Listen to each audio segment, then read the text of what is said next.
¿Están listos? Ok. Vamos a ponerle un título a la enseñanza. Vamos a hablar sobre la grandeza de su poder, siguiendo la epístola a los Efesios. Y vamos a leer el versículo, Efesios 1:18. Efesios 1:18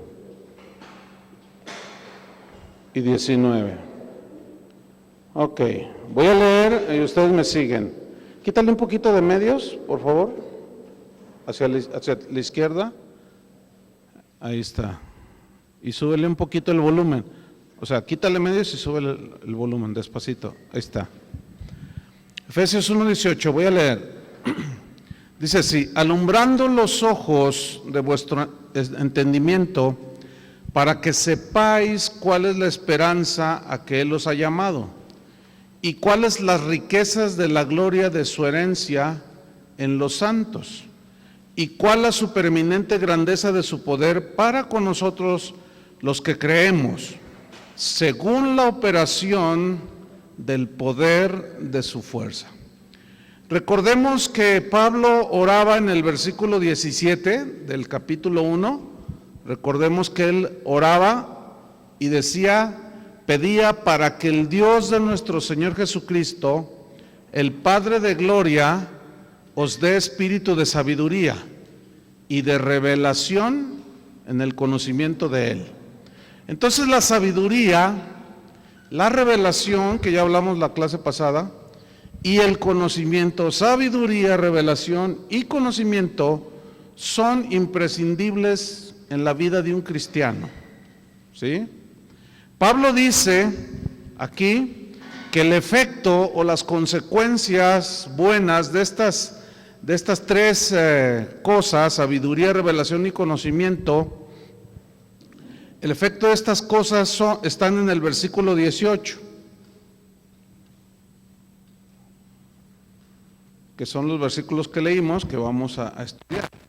Entonces, sabiduría, revelación, conocimiento, estas cosas nos ayudan para que alumbrando los ojos de vuestro entendimiento, o sea, el conocimiento alumbra los ojos espirituales, la sabiduría y la revelación. Aquí la palabra alumbrando los ojos, alumbrando, viene de un término griego, fotizo con Z, y significa aclarar, significa sacar a la luz, significa iluminar para poder ver y discernir las cosas espirituales. Porque fíjense cómo dice, alumbrando los ojos de vuestro entendimiento. Está hablando de los ojos espirituales, ¿no? Muchos cristianos no ven, no tienen discernimiento, porque muchas veces les falta conocimiento. Entonces, cuando hay ignorancia de las cosas de Dios, entonces no hay discernimiento, no hay luz, ¿sí? Al no haber conocimiento. Y por lo tanto es muy difícil discernir las cosas. Entonces, al no haber conocimiento, pues no puede haber sabiduría, no puede haber revelación, ¿sí? Entonces, este tipo de cristianos, pues permanecen con enfermedades de la vista espiritual. Estoy hablando espiritualmente. Por ejemplo, la miopía es una enfermedad de la vista natural, ¿no? ¿Qué es la miopía? Es la vista de corto alcance, ¿sí?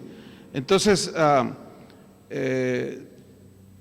alguien que espiritualmente, digamos, está miope, es que tiene una vista muy corta, o sea, no alcanza a ver más allá.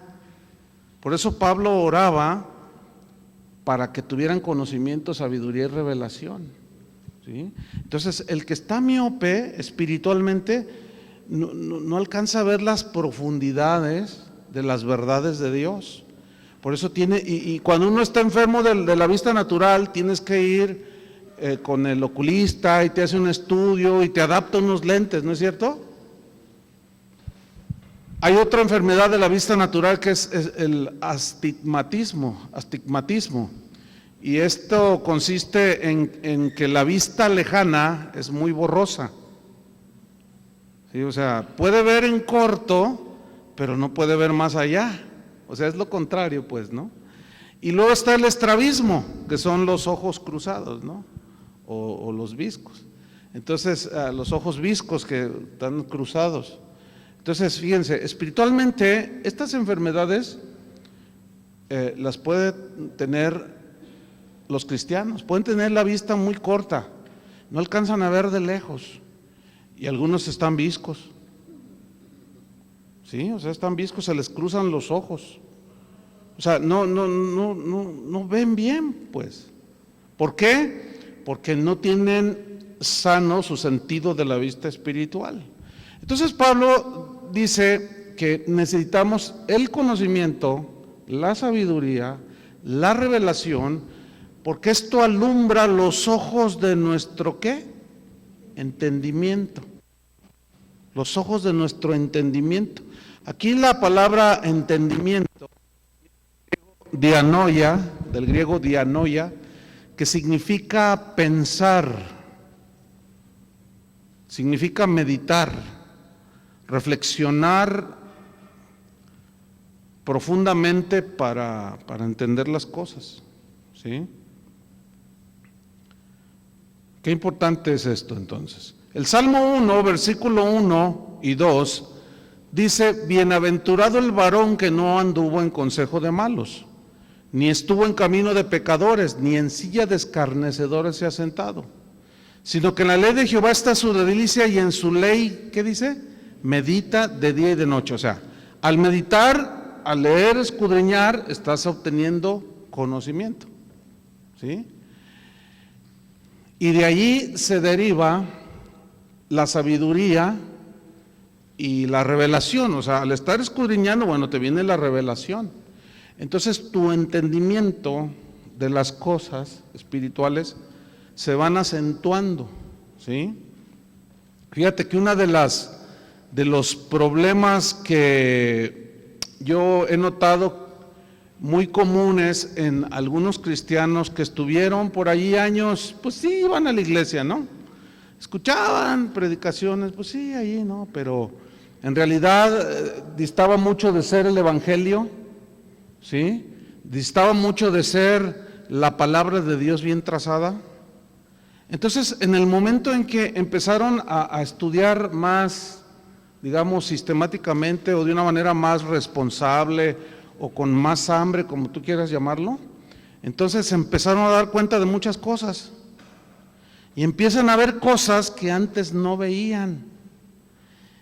Y yo noto esto, que muchos cristianos dicen: pastor, me estoy muy bien, volviendo así como muy, no me gusta cómo me estoy volviendo. ¿Cómo te estás volviendo? Pues es que estoy oyendo al pastor o al predicador y me lo agarro que está diciendo cosas que están torcidas. Le digo: ¿eso es bueno? Lo que pasa es que como no están acostumbrados, oían y se comían todo. Pero en cuanto empiezan a tener el conocimiento, empiezan a aplicar las cosas y empiezan a ver los contextos y todo lo que ustedes están aprendiendo, entonces, pues, ¿qué sucede? Le sucede exactamente por lo que Pablo oraba por los efesios. Su entendimiento empieza a ser alumbrado, empiezan a tener conocimiento, empiezan a tener sabiduría. La sabiduría acuérdate, es la que te ayuda a aplicar el conocimiento. Entonces ya tu entendimiento, tu revelación es más allá que el término normal, ¿sí? Entonces Pablo, aquí hay una pregunta que yo hago: ¿por qué estaba Pablo interesado en que los cristianos tuvieran conocimiento? ¿Por qué estaba interesado en que tuvieran sabiduría y revelación? ¿Por qué estaba interesado en que los efesios pudieran ver claramente? ¿Por qué? Hay 3 razones y Pablo nos las dice en el versículo 18. Ahí está la primera razón de por qué estaba interesado. Versículo 18 dice: Todo esto, conocimiento, sabiduría y revelación, para que sepáis, ahí está, el saber es conocimiento, ¿no? Para que sepáis cuál es la esperanza a que Él os ha llamado. Aquí la palabra esperanza viene de un término griego, elpis, más bien es elpis, significa esperar algo con anhelo y gozo, esperar algo con anhelo y gozo, significa estar expectante sobre algo que viene en el futuro, ¿sí? Por ejemplo, la segunda venida de Cristo, ¿sí? En 1 Tesalonicenses 5:8 dice así acerca de esta esperanza: pero nosotros que somos del día, dice, seamos sobrios, habiéndonos vestido con la coraza de fe y de amor, y con la esperanza de salvación como yelmo. Fíjate, la esperanza de salvación. ¿Qué significa la esperanza de salvación aquí? Pregunta: ¿cuándo eres salvo? ¿Cuando te arrepientes y naces de nuevo? ¿O es una esperanza que vas a ser salvo? A ver, ¿alguien me puede decir? Cuando te arrepientes. Entonces, ¿qué significa la esperanza de salvación como yelmo? La segunda venida de Cristo. Aquí significa la segunda venida de Cristo. Ahora, mucha gente vive, muchos cristianos, ya no, ni hablar de los que no son creyentes, pues. Muchos cristianos viven como si Cristo nunca fuera a venir. ¿Qué onda con eso? ¿Por qué? Porque no tienen conocimiento, porque no tienen entendimiento, no tienen sabiduría, no tienen revelación, y andan en una de rollos metidos en las iglesias, sistemas, métodos, rollos de actividades que no tienen que ver absolutamente nada con el evangelio. Hay gente que al empezar a tener este entendimiento, dicen: oiga, pastor, fíjese, bueno, yo tengo 10 años en mi iglesia, por ejemplo, me decía una persona, y bueno, toda la vida yo vi que, pues que hacen rifas y un montón de cosas para sacar fondos, pero no sé por qué ahora tengo la impresión como que eso no es de Dios, o es la voluntad de Dios, o se vale hacer rifas para sacar fondos para la iglesia. Ya discernió. Dios no necesita que le ayudes, ¿o no? O sea, hay que hacer rifas para construir. ¿De dónde sacaron eso? ¿Saben que una rifa es un fraude legalizado? Yo les voy a rifar mi reloj y les voy a hacer creer que todos se lo van a sacar, que tú te lo vas a sacar, que tú te lo vas a sacar, que tú. Entonces, compren un número. ¿Cuántos saben que solamente uno se lo saca? Pero todos creen que se lo van a sacar. Eso es engañar a la gente. Y la Biblia prohíbe engañar a la gente. Entonces, ¿cómo que una rifa? Por eso yo dije, son fraudes legalizados. El premio gordo, 20 millones. Y todo el mundo va y compra el numerito y todos creen que se lo van a sacar. Y si son 1 millón de números, tienen una oportunidad en 1 millón. Eso no es honesto. Eso no es honesto. Entonces, ¿cómo se entiende esto? Por ejemplo, yo estoy diciendo, todavía hay gente en todos lados que me dice: oiga, pastor, es malo que yo compre billetes de lotería. Mira, mejor eso que gastas, dalo a tu iglesia. No, pero es que el Espíritu me dijo que me va a sacar el premio gordo.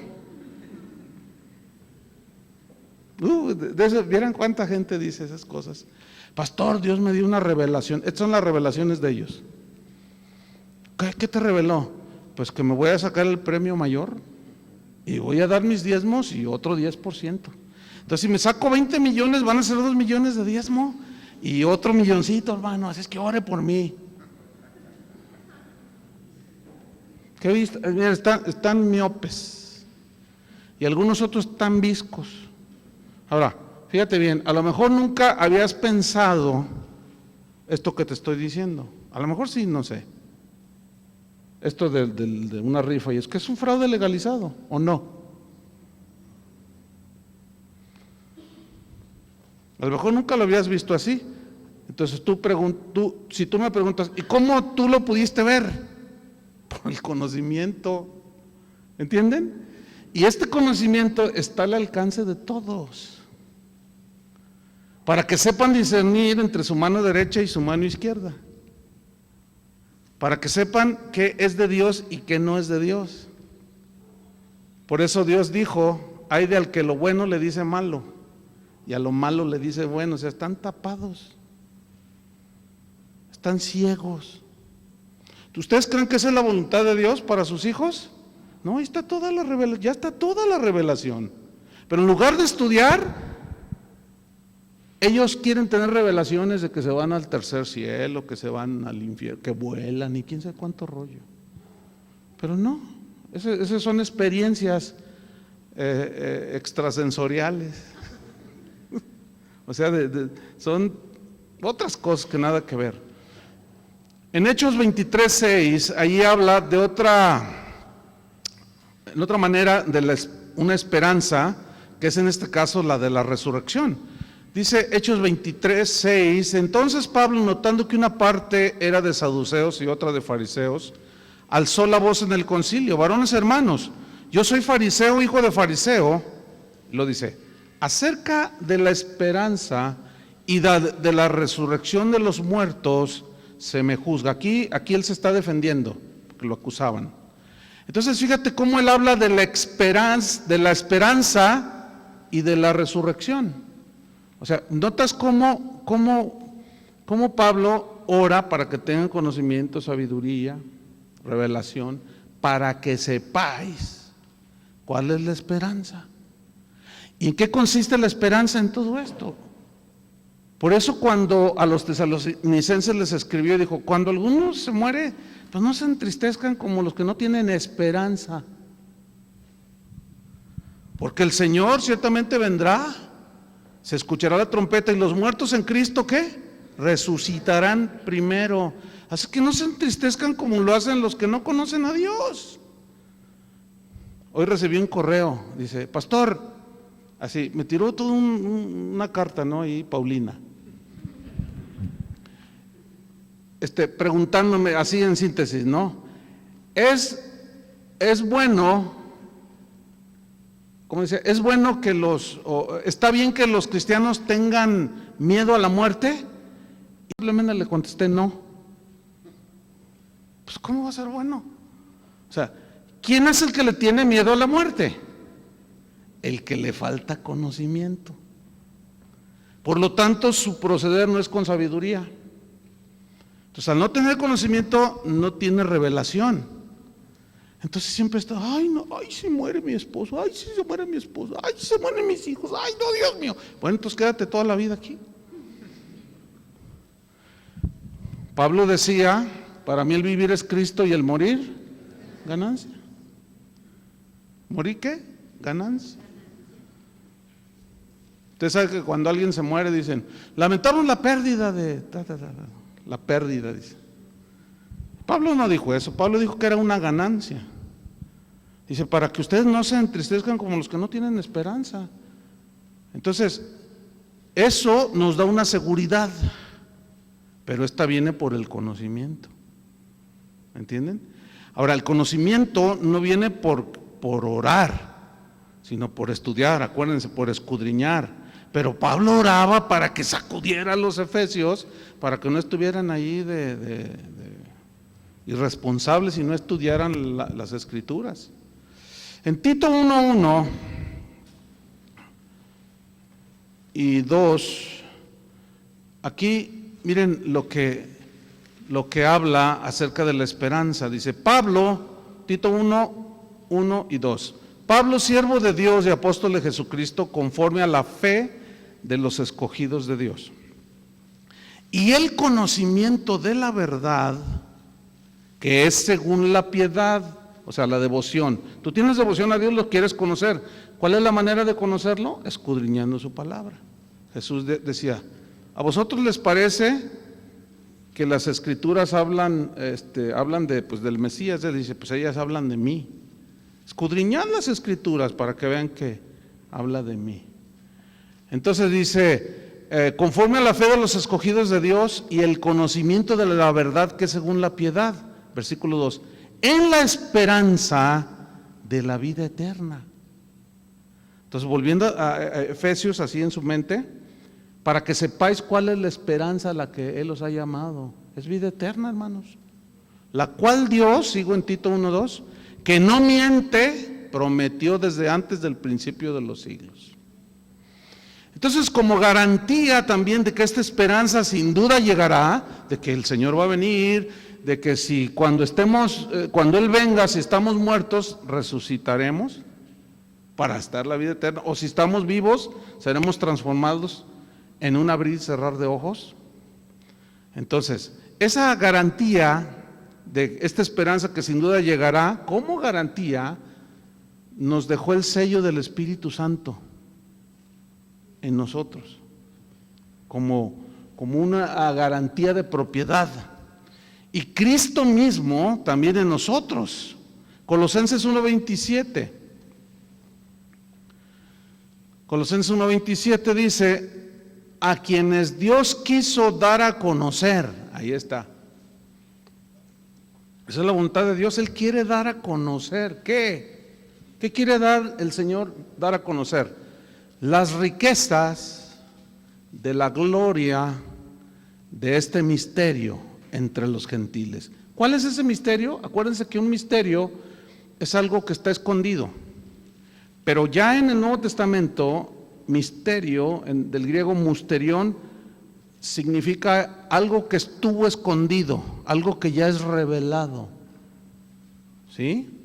Entonces, ¿cuál es la revelación de ese misterio entre los gentiles, o sea, entre los no judíos?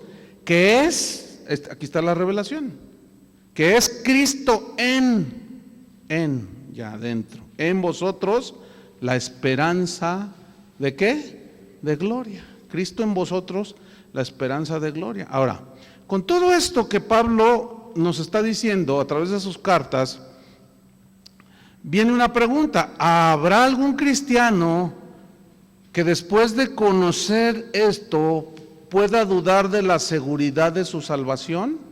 No. Una vez que ya tiene esta revelación de que está seguro en Cristo, de que Dios trazó un destino para él, este cristiano es un cristiano que camina con seguridad, ¿sí?, en esta tierra. La segunda razón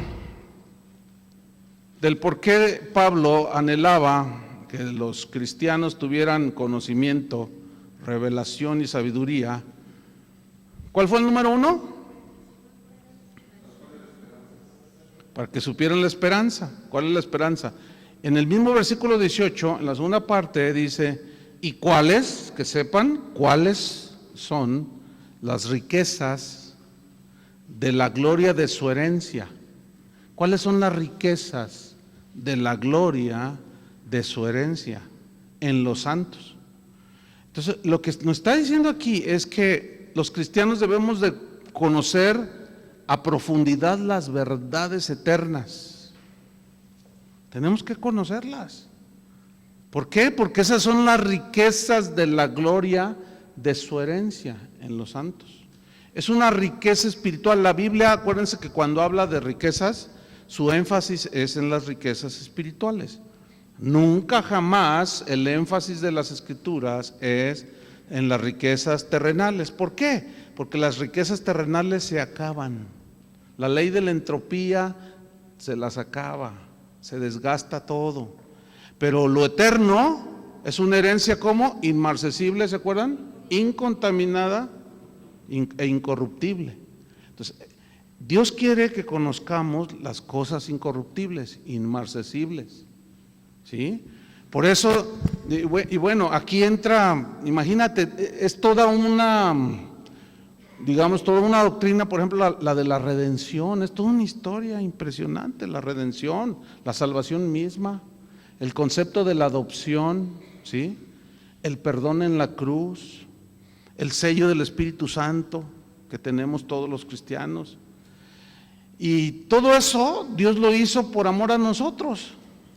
Y Dios quiere que nosotros entendamos y conozcamos esto, porque eso es lo que lo que nos da la solidez, ¿sí?, para caminar en la vida cristiana. Hebreos 5:12. Aquí sucedió algo lamentable en la vida de algunos cristianos. Hebreos 5:12.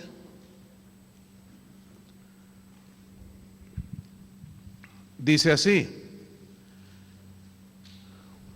porque debiendo ser ya maestros, mira ese verbo, debiendo ser ya maestros, después de tanto tiempo, tenéis necesidad de que se os vuelva a enseñar cuáles son los primeros rudimentos de las palabras de Dios, o sea, la lechita, ¿verdad?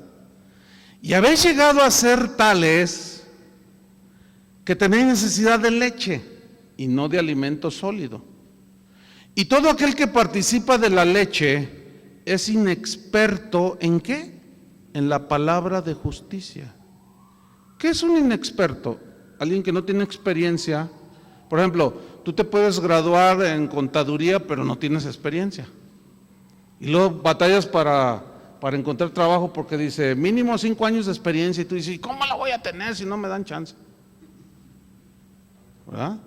Entonces, la gente quiere contratar a personas que tengan experiencia, no un principiante, aunque de alguna manera todos inician así. Pero en este caso, dice que todo aquel que participa de la leche, o sea, que nada más está acostumbrado a la lechita, dice, es inexperto. O sea, no tiene experiencia en discernir, en comer el alimento sólido, que realmente es el que te alimenta cuando ya creces, ¿sí? Yo tengo un cachorrito, les decía que le puse Chicharito, y pues ahorita es un cachorro de 3 meses, ¿no? Y pues come sus croquetas para un perro cachorro, de un cachorrito. Pero ya cuando tenga 1 año, 2 años, ya va a comer otro tipo de croquetas, ¿no es cierto?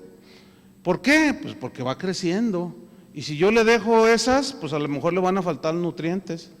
Y a lo mejor va a estar débil en algunas partes de su cuerpo, ¿verdad? Porque le faltan los nutrientes. Es lo mismo espiritualmente. Es algo muy semejante. Tenemos que crecer en el conocimiento, en la sabiduría, etcétera. El otro día alguien me dijo, yo cuando te conocí no enseñabas como ahora. Le dije, yo no me acuerdo de ti. No, pues es que cuando yo te conocí hace 25 años.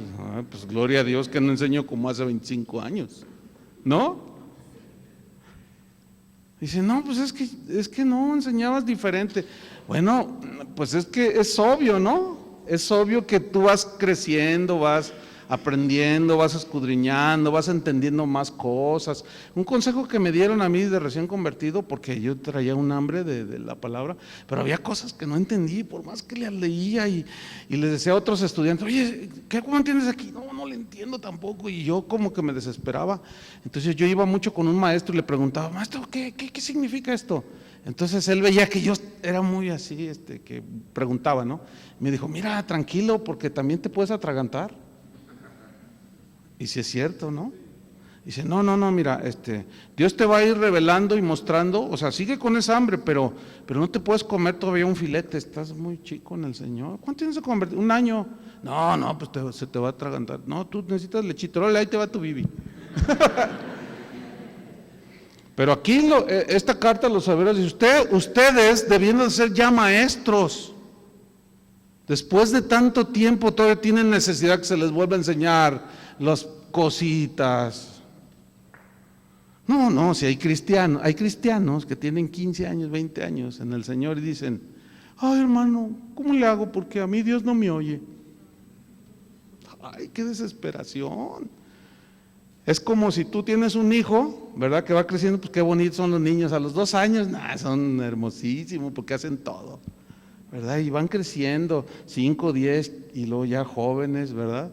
Imagínate, tienes un hijo y a los 30 años con el bigotote acá y los bíceps de este tamaño y todo, portándose como niño, haciendo berrinches de niño. Mamá, ¿me traes una gelatina? Y luego ya llega la mamá y, ¿dónde está mi gelatina? Ay, se me olvidó, ¿cómo es posible? Y haciendo sus berrinchotes. ¿Te imaginas? Bueno, ustedes saben que en lo natural hay gente de 30, 40 años que son inmaduros totalmente. tienen actitudes de niño, de adolescente, no alcanzaron a madurar. Algo pasó en sus vidas que les detuvo el crecimiento hacia la madurez. Espiritualmente es lo mismo.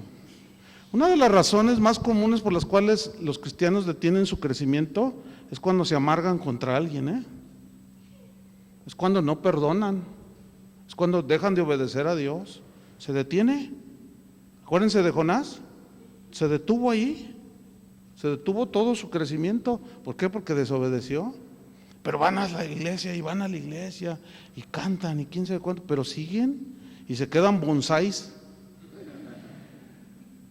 ¿Sí? Porque el diablo los está corte y corte. La poda es buena, pero si te excedes te quedas bonsái. ¿Sí o no? Dice el versículo 13: todo aquel que participa de la leche es inexperto en la palabra de justicia, porque es niño. O sea, no ha madurado. Fíjate el 14.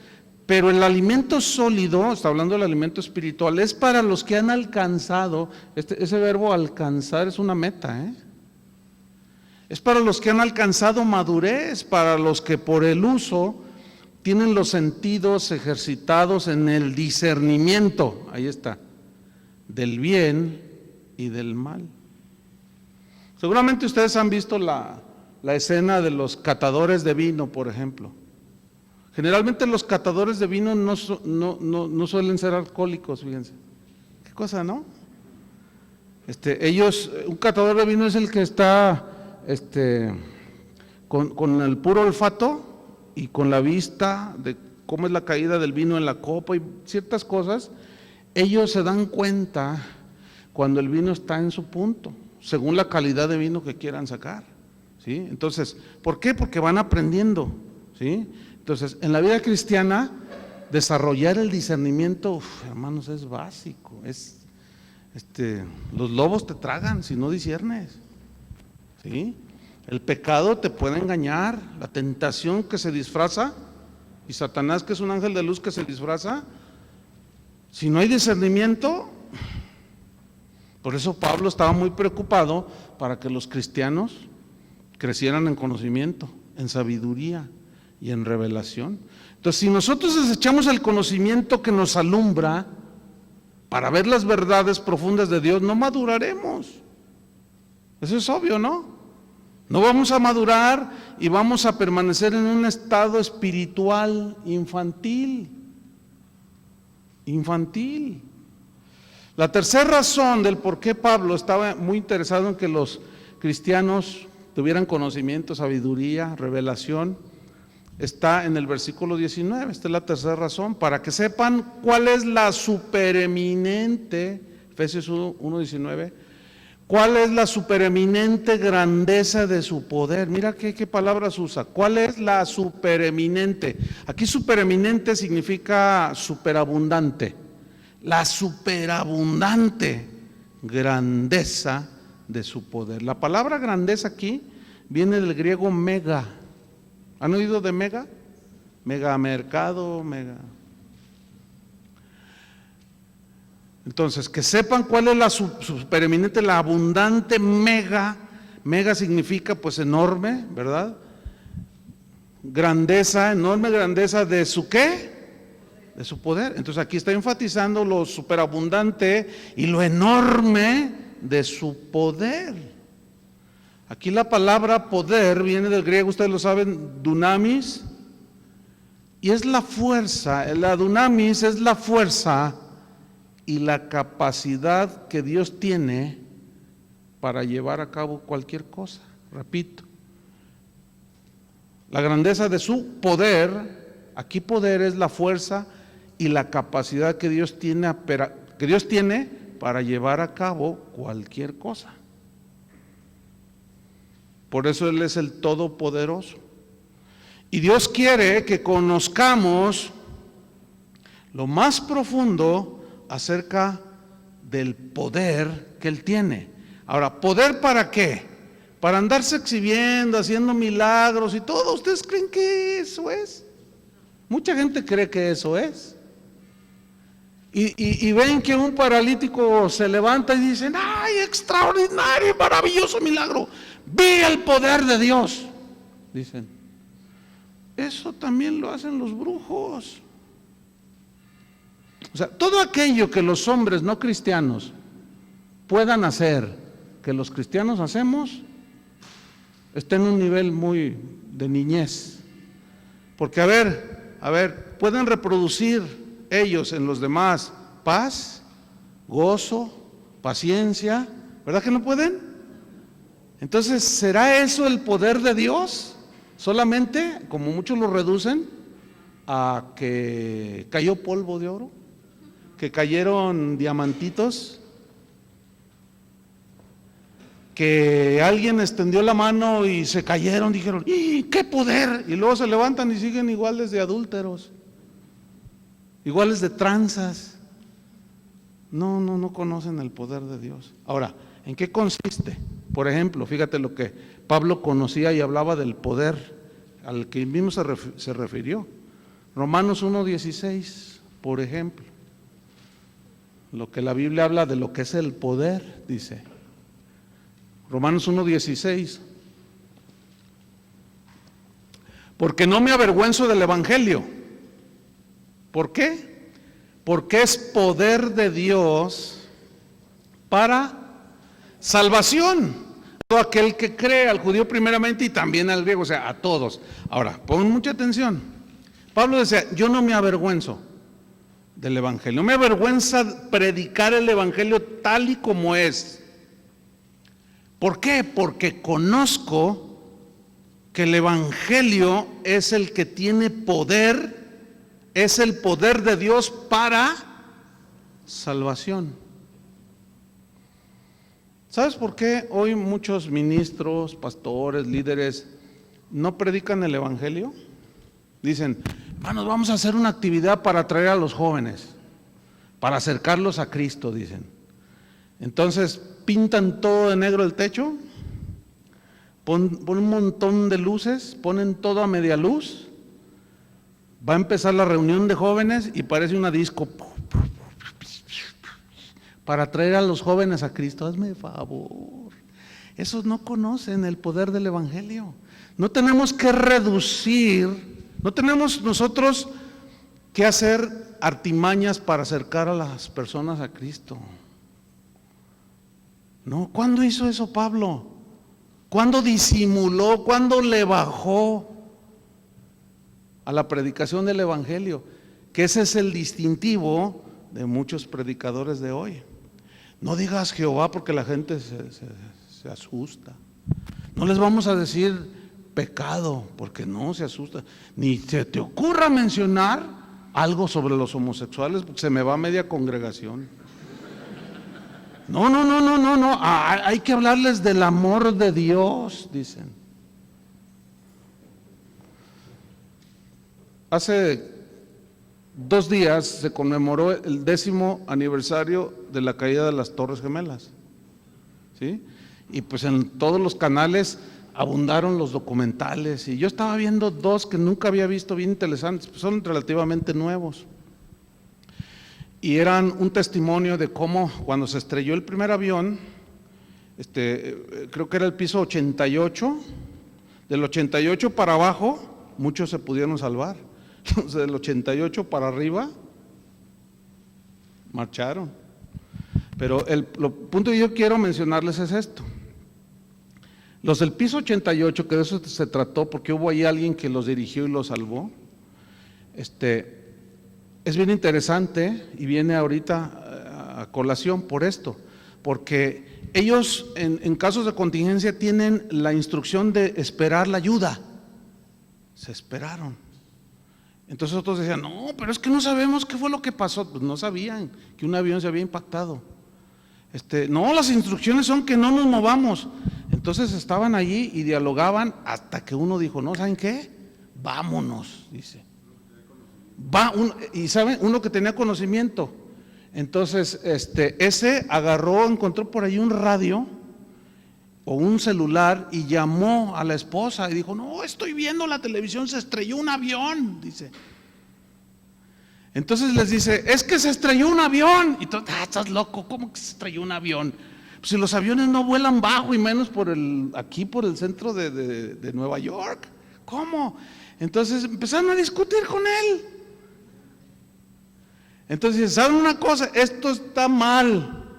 Y yo sé, algo tuvo que ver con la seguridad, y él sabía la ruta de escape. Fíjate qué tremendo. Él la conocía, pero estaba todo lleno de humo y estaban todos ahogándose y las cosas, imagínate a no sé cuántos grados, 1000 grados creo centígrados estaba allí, entonces el calor, y se empezaban a caer las cosas, a derretir cosas. Entonces, ¿saben qué? Vámonos, la salida es por aquí. Y algunos decían, no, yo aquí me quedo. Bueno, eran dos en realidad, después otro le dijo, yo te hago segunda. Y eso salvaron un montón de gente. Pero les dijeron, al final todos cayeron en razón de que debían de seguirlos y todos esos se salvaron. Pero hubo unos del piso 84 por allí que dijeron, no, aquí nos vamos a esperar. Pero es que esto no tiene solución. Esto no, los bomberos, ¿cómo van a llegar los bomberos hasta acá? Pues no hay escaleras de tantos metros. No, aquí nos quedamos. Les avisaron, les advirtieron, dijeron, no, bueno, pues vámonos, y se fueron. Y esos, a los 70 minutos de eso, se cayó esa torre. ¿Qué prefieres tú que te digan? ¿Que la torre está a punto de caerse o que te hablen de que todo está bien allá afuera? ¿Ah? Bueno, ¿qué es lo que están haciendo muchos pastores, muchos predicadores? Se está quemando todo y están diciendo que todo está bien. Pero ¿saben por qué hacen eso? Porque no conocen el poder que hay en el Evangelio para salvarse. Esa es la única manera en que una persona se puede salvar de la condenación del infierno, cuando oye el Evangelio. ¿Y qué es el Evangelio? Las buenas nuevas de que Jesús murió por tus pecados, pero para fin de que tú te arrepientas tienes que reconocer que eres pecador. ¿Cómo te vas a dar cuenta? ¿Cómo se da cuenta la gente que va a ser pecadora si le prendes luces de colores y les pones cámaras de humo y les hablas bonito? Es un vil engaño. Pero el punto aquí central es que los predicadores están rebajando el poder del Evangelio, porque no lo conocen. Entonces no confían más en sus estrategias. Y Pablo decía, yo quiero que tengan conocimiento, sabiduría y revelación, y que conozcan la supereminente grandeza de su poder, que no solo nos salva, mira lo que dice Judas 1:24, sino que también ese poder nos guarda de ser arrebatados de Dios. ¿Se acuerdan que Jesús dijo, nadie los arrebatará de mi mano? Y nadie es nadie, ¿eh? Judas 1:24 o versículo 24. Mira lo que dice, y aquel que es poderoso para guardaros sin caída y presentaros sin mancha delante de su gloria con alegría. Aquel que es ¿qué? Poderoso para guardaros sin caída. Ahora, pongan atención. Esa frase guardarnos sin caída no significa que no pequemos. Significa que no hay pecado que nos arranque de sus manos. Porque una vez que somos sus hijos, eventualmente podremos pecar, ¿sí o no? Pero si confesamos nuestros pecados, ¿qué? Él es fiel y justo para perdonarnos. O sea, ¿a eso se refirió Pablo cuando dijo, ¿quién me separará del amor de Cristo? Tribulación, nada nos podrá separar. ¿Se acuerdan de la caída de Pedro? ¿Lo desarraigó y lo abandonó Cristo? No, al contrario, cuando se levantó se afianzó más en el Señor. ¿Sí o no?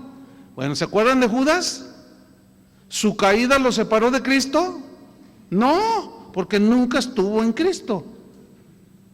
Nunca estuvo en Cristo. Entonces, Dios tiene ese poder para guardarnos. Una vez que somos sus hijos, allí en Romanos 8 dice que a los que conoció, como del 20 al 32, a los que antes conoció, también los predestinó para que fuesen hechos conforme a la imagen de Jesucristo. Y luego dice, y a los que conoció, también los predestinó, y a los que predestinó, también llamó.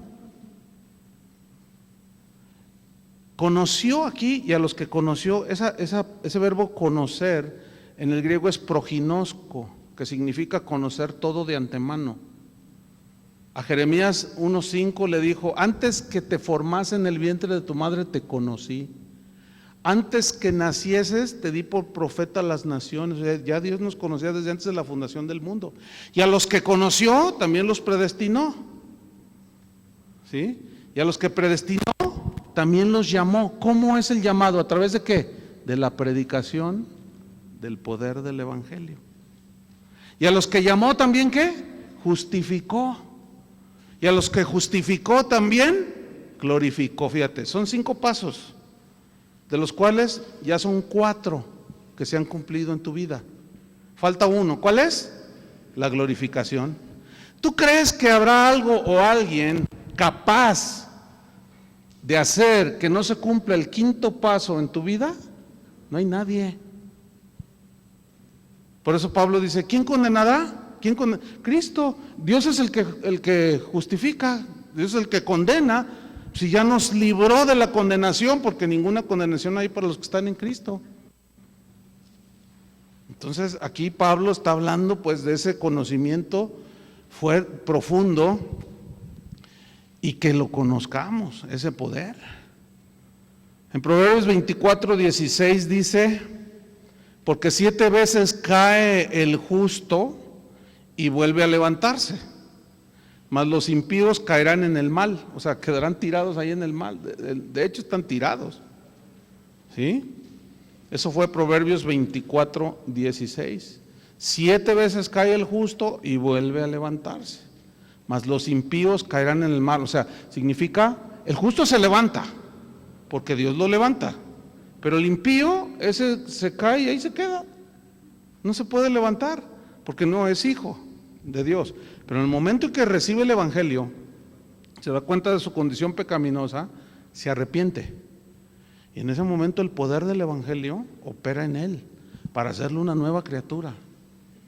Y una vez empieza a crecer, y Dios quiere que conozca la supereminente grandeza de su poder. Ahora, fíjate, retomando el versículo que estamos estudiando.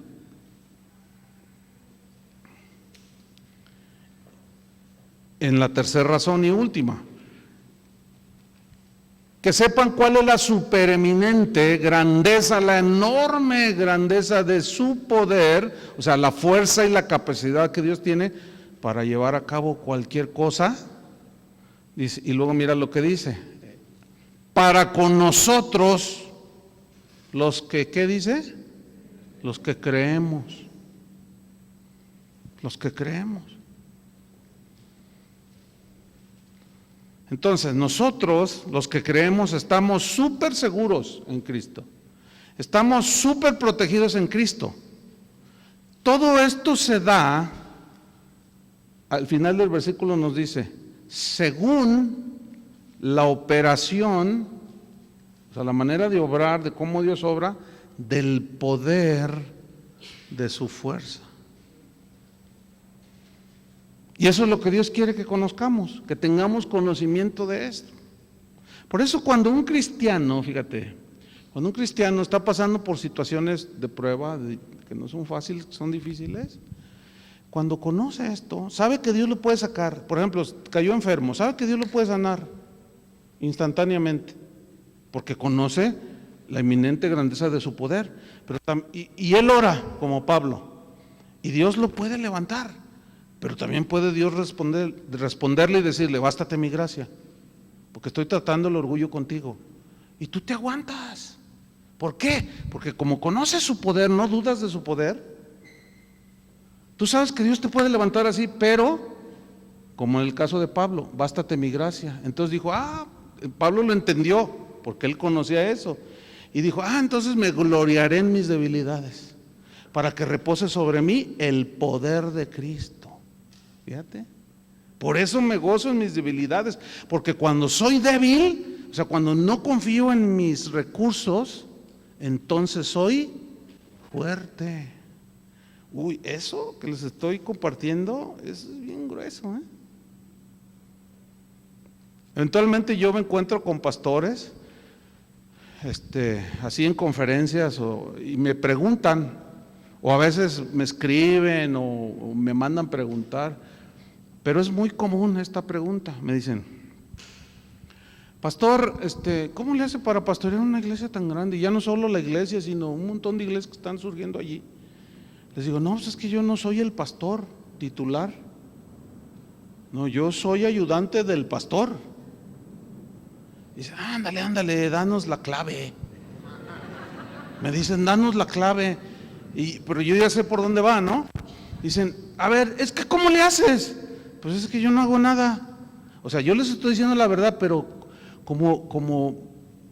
este es un rasgo pues de muchos pastores en estos últimos tiempos, que quieren puros métodos y fórmulas. Somos muy dados a querer lo mágico. Abracadabra, patas de cabra. Y por eso, y luego más en la cultura latina, la cultura latina, hermanos, es dada a lo mágico, ¿sí o no? Cuélgate esto para que te cuide. Y luego fíjate, hay cristianos que me mandan esos correos de: mira, lee este correo, si lo mandas a 10 personas, en 5 minutos vas a recibir una bendición bien bonita y bien poderosa. Y yo una vez le contesté a uno: deja de estar mandarme tus tonterías, le puse. No, a mí me funcionó. Fíjate nomás. Porque si no lo mandas, te va a venir una desgracia, dicen. ¿Y qué hace el ignorante? Lo manda. Lo manda. ¿Por qué lo manda? Porque desconoce. O sea, cree más el poder de la superstición de Satanás que lo que dice Dios que te guarda. No, pues sí, es bien común que lleguen: pastor, me hicieron una brujería, me hicieron un mal. Ay, ¿qué te echaron? No, pues es que allí en el trabajo me tienen envidia y seguido me encuentro ahí en el escritorio cosas feas. Y ya me dijeron, dice, que me están embrujando. ¿Y qué sientes? No, pues siento re feo, que me persiguen y que alguien me ve, yo volteo y no es nadie. ¿Tú eres cristiano? Ay, claro, pastor. Tengo 15 años de cristiano, hermano. Yo predico, yo apoyo la iglesia, viera que Dios me usa. No conocen el poder de Dios. Le tienen miedo al poder del diablo. Van a ver la clase que viene, ¿eh? Vamos a hablar de que Él está sobre todo poder, nombre que se nombra, sobre toda autoridad, Entonces, por eso Pablo quería que los cristianos tuvieran conocimiento, sabiduría y revelación para que conocieran la abundancia de las riquezas de su gloria, que es nuestra herencia aquí y la vida eterna en el futuro. Vamos a dejar aquí.